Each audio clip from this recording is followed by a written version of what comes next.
मुख्यमंत्री फडणवीसांनी दिली नवी खुश खबर। आगामी 2 ते 3 वर्षात उद्योगगृह यांसारख्या सर्व क्षेत्रातील विजेचे दर आपण कमी करणार असल्याचा विश्वास मुख्यमंत्री देवेंद्र फडणवीस यांनी व्यक्त केला। अशा प्रकारचं नियोजन ऊर्जा विभागात करण्यात आल्याचं त्यांनी सांगितलंय। तसेच आवास योजना अंतर्गत देण्यात येणाऱ्या घरांमध्ये सोलार देण्याचा प्रयत्न असल्याचं फडणवीस म्हणाले।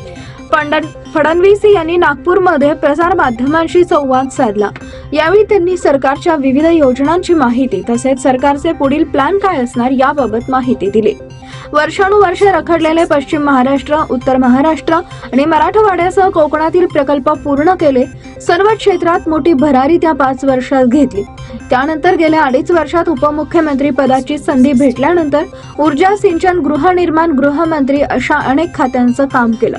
ऊर्जा विभागाचा पुढील 25 वर्षाचा रोड मॅप आपण तयार केलेला आहे। पुढील 2 ते 3 वर्षात सर्व प्रकारचे विजेचे दर आपण कमी करू शकतो असं ऊर्जा विभागात उभी केली असल्याचं देवेंद्र फडणवीस यांनी सांगितलंय।